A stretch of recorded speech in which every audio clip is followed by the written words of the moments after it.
श्रीमद् भागवत महापुराण के प्रथम खंड के प्रथम स्कंद से 14वां अध्याय।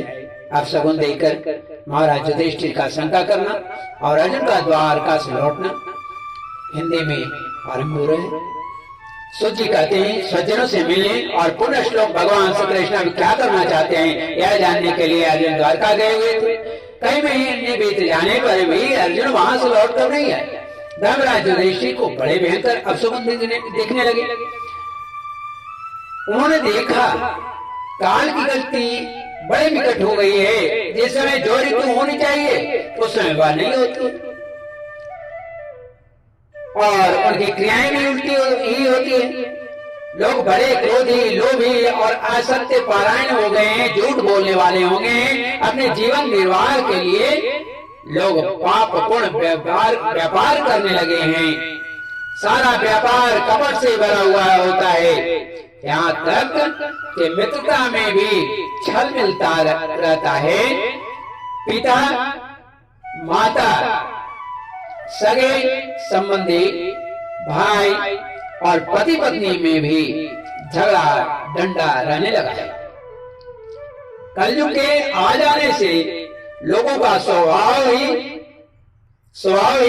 लोभ, दंभ आदि अधर्म से अभिभूत हो गया है और प्रकृति में भी अत्यंत अरिष्ट सूचक अपशकुन होने लगे हैं। यह सब देखकर युधिष्ठिर ने अपने छोटे भाई भीमसेन से कहा,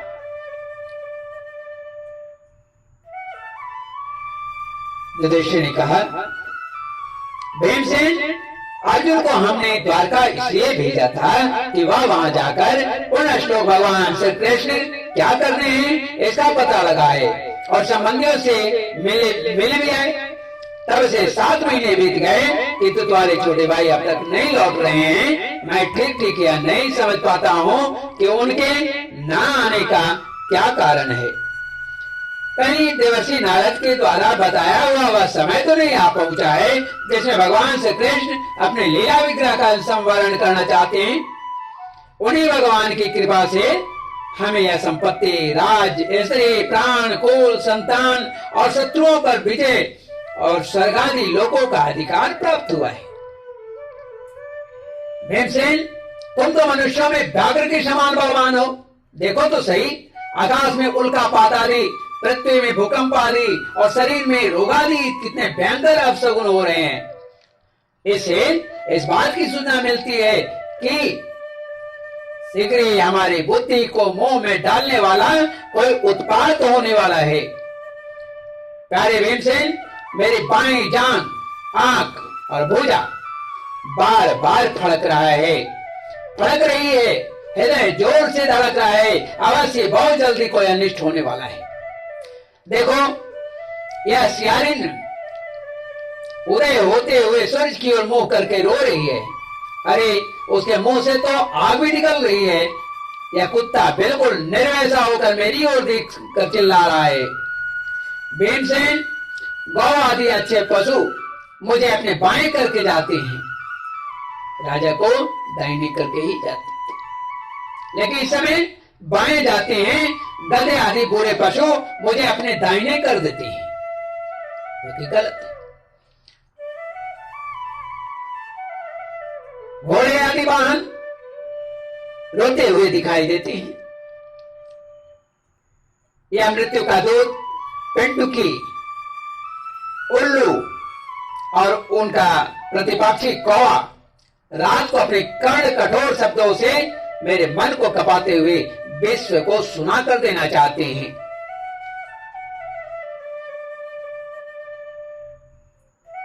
दिशाएं धुंधली हो गई है।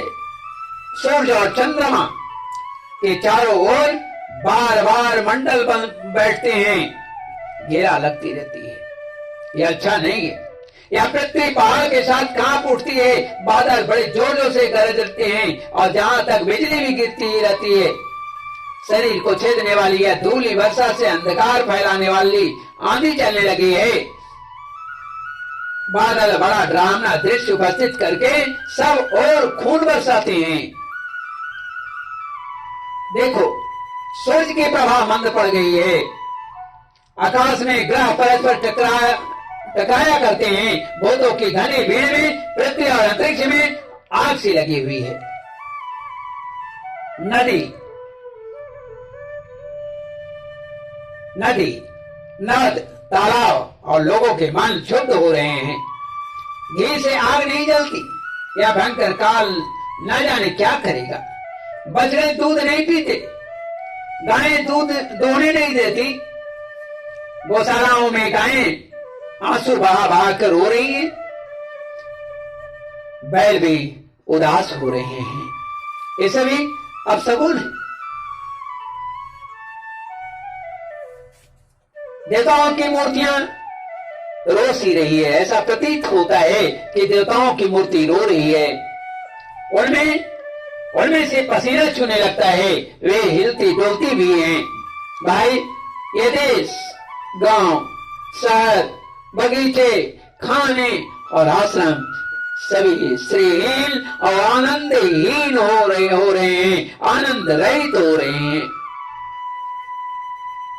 पता नहीं ये हमारे किस दुख की सूचना दे रहे हैं। इन बड़े बड़े उत्पातों को देखकर मैं तो ऐसा समझता हूँ कि निश्चय यह भाग्यहीना भूमि भगवान के उन चरण कमलों से जिनका सौंदर्य तथा जिनके ध्वजा ब्रज अंकुशादि विलक्षण चिन्ह और किसी में भी कहीं भी नहीं है रहित हो गई है। सौनक जी, राजा युधिष्ठिर इन भयंकर उत्पातों को देखकर मन ही मन चिंतित हो रहे थे कि द्वारका से लौटकर अर्जुन आए। युधिष्ठिर ने देखा अर्जुन इतने आतुर हो रहे हैं जितने पहले कभी नहीं देखे गए थे। मुंह लटका हुआ है, कमल सरीखे नेत्रों से आंसू बह रहे हैं और शरीर में बिल्कुल कांति नहीं है। उनका इस रूप में अपने चरणों में पड़ा देखकर युधिष्ठिर घबरा गए। देवर्षि नारद की बातें याद करके उन्होंने सुहृदों के सामने ही, अपने लोगों के सामने ही अर्जुन से पूछा। युधिष्ठिर ने अपने अर्जुन से कहा, भाई, द्वारकापुरी में हमारे स्वजन संबंधी मधु, बोध, दशहरा, आरह, सात्वत, अंधक और वृषिवंशी यादव कुशल से तो है ना?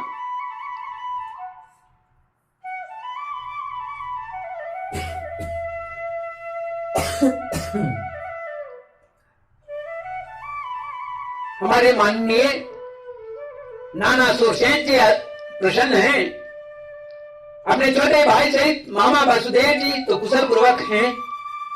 उनकी पत्नी हमारी मामी देवकी आदि सातों बहनें अपने पुत्र और बंधुओं के साथ आनंद से हैं। जिनका पुत्र कंस बड़ा ही दुष्ट था, वह राजा उग्रसेन अपने छोटे भाई देवकी के साथ जीवित तो है न? हृदिक उनके पुत्र कृतवर्मा, अक्रूर, जयंत, गद, सारण तथा शत्रुजित आदि यादव वीर सकुशल हैं न? यादवों के प्रभु बलराम जी तो आनंद से हैं। वृषिवंश के सर्वश्रेष्ठ महारथी प्रद्युम्न सुख से हैं। युद्ध में बड़ी फूर्ति दिखाने वाले भगवान अनिरुद्ध आनंद से हैं न? सुसेन, चारुदेशन, जामवंती नंदन, सांब और उनके पुत्रों के सहित ऋषभ आदि भगवान श्री कृष्ण के अन्य सब पुत्र भी प्रसन्न हैं न? भगवान श्री कृष्ण के सेवक श्रुतदेव, उद्धव आदि और दूसरे सुनंद, नंद आदि प्रधान यदुवंशी जो भगवान श्री कृष्ण और बलराम के बाहुबल से सुरक्षित हैं, सबके सब कुशल से हैं न? हमसे अत्यंत प्रेम करने वाले वे लोग कभी हमारा कुशल मंगल भी पूछते हैं। भक्त वत्सल ब्राह्मण भक्त भगवान श्री कृष्ण अपने स्वजनों के साथ द्वारका की सुधर्मा सभा में सुखपूर्वक विराजते हैं न? वे आदि पुरुष बलराम के साथ संसार के परम मंगल, परम कल्याण और उन्नति के लिए यदुवंश रूप क्षीर सागर में विराजमान हैं। उन्हीं के बाहुबल से सुरक्षित द्वारकापुरी में यदुवंशी लोग सारे संसार के द्वारा सम्मानित होकर बड़े आनंद से विष्णु भगवान के पार्षदों के समान व्यवहार कर रहे हैं। सत्यभामा आदि 16,000 रानियां प्रधान रूप से उनके चरण कमलों की सेवा में ही रत रखकर उनके द्वारा युद्ध में इंद्रादि देवताओं को भी हराकर इंद्राणी के भोग योग तथा उन्हीं के अवेश पारिजात आदि वस्त्रों का भोग करती हैं।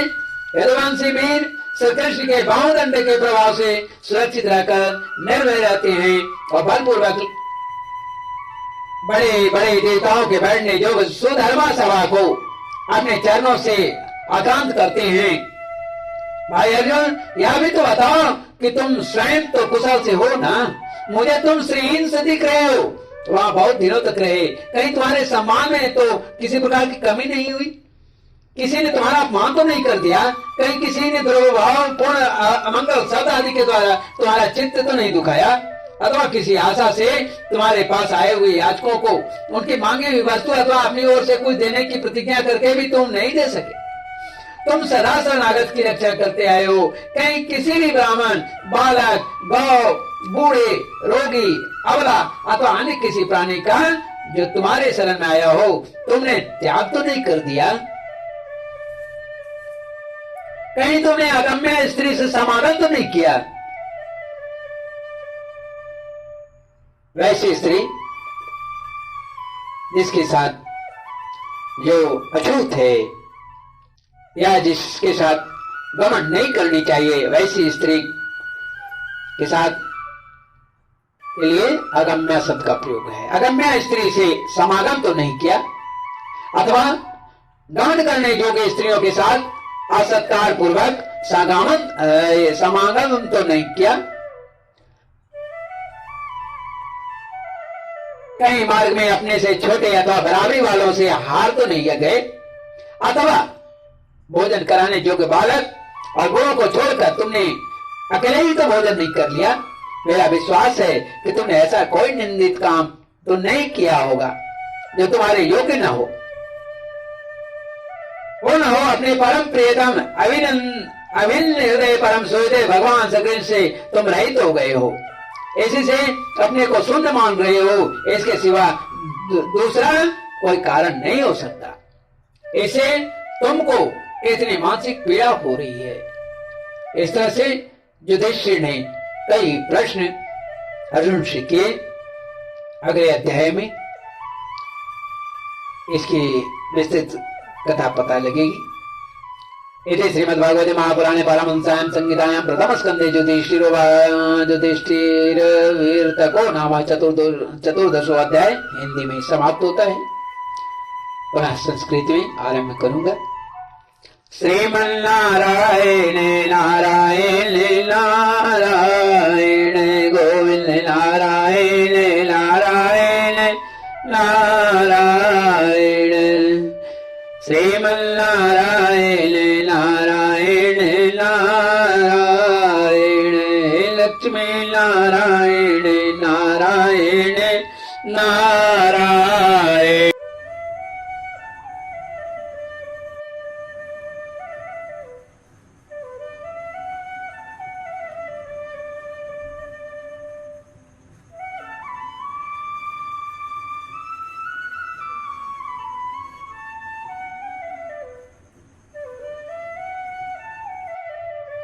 श्रीमद् भागवत महापुराण के प्रथम खंड के प्रथम स्कंद से चतुर्दशो अध्याय आप सगुन देकर महाराज युधिष्ठिर का शंका करना और अर्जुन का द्वारका से लौटना हिंदी में आरंभ हो रहे। सूत जी कहते हैं सज्जनों से मिलने और पुनः श्लोक भगवान श्री कृष्ण क्या करना चाहते हैं यह जानने के लिए अर्जुन द्वारका गए हुए थे। कई महीने बीत जाने पर भी अर्जुन वहां से लौट कर नहीं आए। धर्मराज युधिष्ठिर को बड़े भयंकर अपशकुन देखने लगे। उन्होंने देखा काल की गति बड़े निकट हो गई है, जिस समय जो ऋतु होनी चाहिए उस समय वह नहीं होती और उनकी क्रियाएं भी उल्टी ही होती है।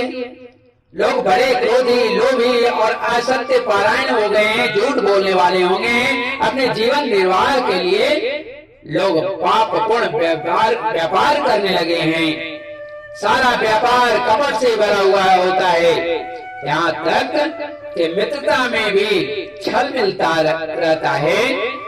पिता, माता, सगे संबंधी, भाई और पति पत्नी में भी झगड़ा डंडा रहने लगा है। कलयुग के आ जाने से लोगों का स्वभाव ही लोभ, दंभ आदि अधर्म से अभिभूत हो गया है।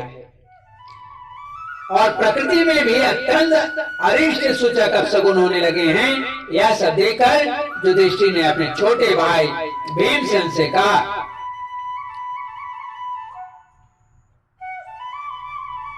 युधिष्ठिर ने कहा, भीमसेन, अर्जुन को हमने द्वारका इसलिए भेजा था कि वह वहां जाकर पुनः श्लोक भगवान श्री कृष्ण क्या कर रहे हैं इसका पता लगाए और संबंधियों से मिल भी आए।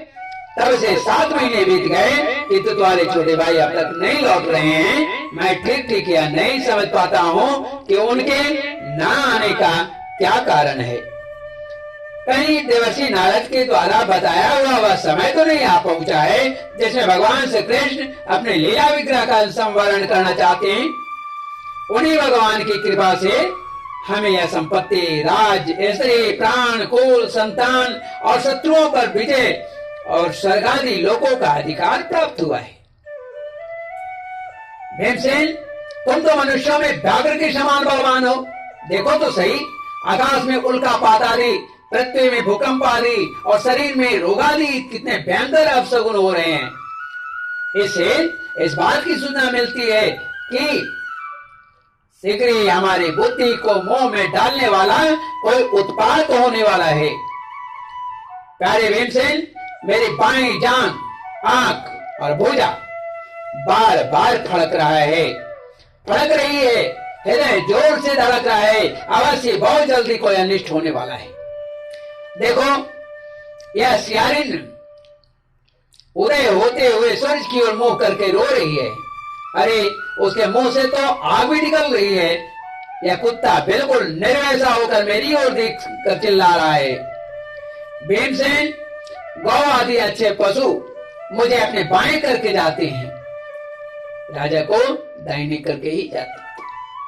लेकिन इस समय बाएं जाते हैं, गधे आदि बुरे पशु मुझे अपने दाहिने कर देते हैं, जो कि गलत है। घोड़े आदि वाहन रोते हुए दिखाई देते हैं। यह मृत्यु का दूत, पेंडुकी, उल्लू और उनका प्रतिपक्षी कौवा रात को अपने कर्ण कठोर शब्दों से मेरे मन को कपाते हुए विश्व को सुना कर देना चाहते हैं।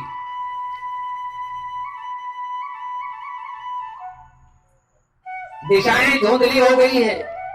सूर्य और चंद्रमा के चारों ओर बार बार मंडल बन बैठते हैं, घेरा लगती रहती है। यह अच्छा नहीं है। यह पृथ्वी पहाड़ के साथ कांप उठती है। बादल बड़े जोरों से गरजते हैं और जहां तक बिजली भी गिरती ही रहती है। शरीर को छेदने वाली यह धूली वर्षा से अंधकार फैलाने वाली आंधी चलने लगी है। बादल बड़ा डरावना दृश्य उपस्थित करके सब और खून बरसाते हैं। देखो, सूर्य की प्रभा मंद पड़ गई है। आकाश में ग्रह परस्पर टकराया करते हैं। भूतों की घनी भीड़ में पृथ्वी और अंतरिक्ष में आग सी लगी हुई है। नदी, नद, तालाब और लोगों के मन शुद्ध हो रहे हैं। घी से आग नहीं जलती। यह भयंकर काल न जाने क्या करेगा। बछड़े दूध नहीं पीते, गायें दूध दोहने नहीं देती। गौशालाओं में गायें आंसू बहा बहा कर रो रही हैं। बैल भी उदास हो रहे हैं। ये सभी अपशगुन है। देवताओं की मूर्तियां रो सी रही है। ऐसा प्रतीत होता है कि देवताओं की मूर्ति रो रही है। उनमें से पसीना छूने लगता है। वे हिलती डोलती भी हैं। भाई, ये देश, गांव, शहर, बगीचे, खाने और आश्रम सभी श्रीहीन और आनंदहीन हो रहे हैं, आनंद रहित हो रहे हैं। पता नहीं ये हमारे किस दुख की सूचना दे रहे हैं। इन बड़े बड़े उत्पातों को देखकर मैं तो ऐसा समझता हूँ कि निश्चय यह भाग्यहीना भूमि भगवान के उन चरण कमलों से जिनका सौंदर्य तथा जिनके ध्वजा, ब्रज, अंकुशादि विलक्षण चिन्ह और किसी में भी कहीं भी नहीं है, नहीं है, रहित हो गई है। सौनक जी, राजा युधिष्ठिर इन भयंकर उत्पातों को देखकर मन ही मन चिंतित हो रहे थे कि द्वारका से लौटकर अर्जुन आए। युधिष्ठिर ने देखा अर्जुन इतने आतुर हो रहे हैं जितने पहले कभी नहीं देखे गए थे। मुंह लटका हुआ है, कमल शरीर के नेत्रों से आंसू बह रहे हैं और शरीर में बिल्कुल कांति नहीं है। उनका इस रूप में अपने चरणों में पड़ा देखकर युधिष्ठिर घबरा गए। देवर्षि नारद की बातें याद करके उन्होंने सुहृदों के सामने ही, अपने लोगों के सामने ही अर्जुन से पूछा। युधिष्ठिर ने अपने अर्जुन से कहा, भाई द्वारकापुरी में हमारे स्वजन संबंधी मधु, बोध, दशहरा, आरह, सात्वत, अंधक और वृषिवंशी यादव कुशल से तो है ना?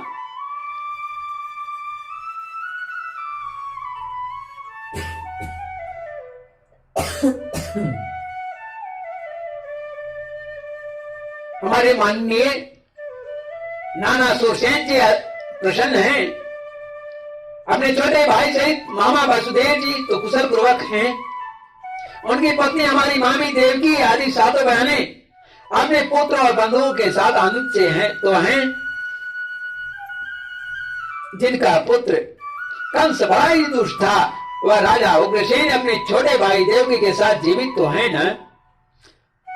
हिरण्यक, उनके पुत्र कृतवर्मा, अक्रूर, जयंत, गद, सारण तथा शत्रुजित आदि यादव वीर सकुशल हैं न? यादवों के प्रभु बलराम जी तो आनंद से हैं। वृषणिवंश के सर्वश्रेष्ठ महारथी प्रद्युम्न सुख से हैं। युद्ध में बड़ी फुर्ती दिखाने वाले भगवान अनिरुद्ध आनंद से हैं न? सुसेन, चारुदेशन, जामवंती नंदन, सांब और उनके पुत्रों के सहित ऋषभ आदि भगवान श्री कृष्ण के अन्य सब पुत्र भी प्रसन्न हैं न? भगवान श्री कृष्ण के सेवक श्रुतदेव, उद्धव आदि और दूसरे सुनंद, नंद आदि प्रधान यदुवंशी जो भगवान श्री कृष्ण और बलराम के बाहुबल से सुरक्षित हैं, सबके सब कुशल से हैं न? हमसे अत्यंत प्रेम करने वाले वे लोग कभी हमारा कुशल मंगल भी पूछते हैं। भक्त वत्सल ब्राह्मण भक्त भगवान श्री कृष्ण अपने स्वजनों के साथ द्वारका की सुधर्मा सभा में सुखपूर्वक विराजते हैं न? वे आदि पुरुष बलराम के साथ संसार के परम मंगल, परम कल्याण और उन्नति के लिए यदुवंश रूप क्षीर सागर में विराजमान हैं। उन्हीं के बाहुबल से सुरक्षित द्वारकापुरी में यदुवंशी लोग सारे संसार के द्वारा सम्मानित होकर बड़े आनंद से विष्णु भगवान के पार्षदों के समान व्यवहार कर रहे हैं। सत्यभामा आदि 16,000 रानियां प्रधान रूप से उनके चरण कमलों की सेवा में ही रत रखकर उनके द्वारा युद्ध में इंद्र आदि देवताओं को भी हराकर इंद्राणी के भोग योग तथा उन्हीं के अवेष्ट पारिजात आदि वस्तुओं का भोग करती हैं। यदुवंशी वीर श्री कृष्ण के बाहुदंड के प्रभाव से सुरक्षित रहकर निर्भय रहते हैं और बलपूर्वक बड़े बड़े देवताओं के बैठने योग्य सुधर्मा सभा को अपने चरणों से आक्रांत करते हैं। भाई अर्जुन, यह भी तो बताओ कि तुम स्वयं तो कुशल से हो ना? मुझे तुम श्रीहीन से दिख रहे हो। वहाँ बहुत दिनों तक रहे, कहीं तुम्हारे सम्मान में तो किसी प्रकार की कमी नहीं हुई? किसी ने तुम्हारा अपमान तो नहीं कर दिया? कहीं किसी ने दुर्भाव पूर्ण अमंगल शब्द आदि के द्वारा तुम्हारा चित्त तो नहीं दुखाया? अथवा किसी आशा से तुम्हारे पास आए हुए याचकों को उनकी मांगी हुई वस्तु अथवा अपनी ओर से कुछ देने की प्रतिज्ञा करके भी तुम नहीं दे सके? तुम सदा शरणागत की रक्षा करते आए हो। कहीं किसी भी ब्राह्मण, बालक, गौ, बूढ़े, रोगी, अबला अथवा अन्य किसी प्राणी का जो तुम्हारे शरण में आया हो तुमने त्याग तो नहीं कर दिया? कहीं तुमने अगम्य स्त्री से समागम तो नहीं किया? वैसी स्त्री जिसके साथ जो अछूत है या जिसके साथ गमन नहीं करनी चाहिए, वैसी स्त्री के साथ के लिए अगम्य शब्द का प्रयोग है। अगम्य स्त्री से समागम तो नहीं किया अथवा गमन करने योग्य स्त्रियों के साथ असत्कार पूर्वक समागम तो नहीं किया। कहीं मार्ग में अपने से छोटे अथवा बराबरी वालों से हार तो नहीं गए, अथवा भोजन कराने योग्य बालक और बूढ़ों को छोड़कर तुमने अकेले ही तो भोजन नहीं कर लिया। मेरा विश्वास है कि तुमने ऐसा कोई निंदित काम तो नहीं किया होगा जो तुम्हारे योग्य न हो। न हो अपने परम प्रियतम अभिन्न हृदय परम सोते भगवान श्री से तुम रहित हो गए हो। इसी से अपने को शून्य मान रहे हो, इसके सिवा दूसरा कोई कारण नहीं हो सकता। इससे तुमको इतनी मानसिक पीड़ा हो रही है। इस तरह से युधिष्ठिर ने कई प्रश्न अर्जुन से किए। अगले अध्याय में इसकी विस्तृत कथा पता लगेगी। इति श्रीमद्भागवते महापुराणे पारमहंस्यां संहितायां प्रथम स्कंदे युधिष्ठिर वीरतको नाम चतुर्दशो अध्याय हिंदी में समाप्त होता है। पुनः संस्कृत में आरंभ करूंगा। श्रीमन्नारायण नारायण नारायण गोविंद नारायण नारायण नारायण श्रीमन्नारायण नारायण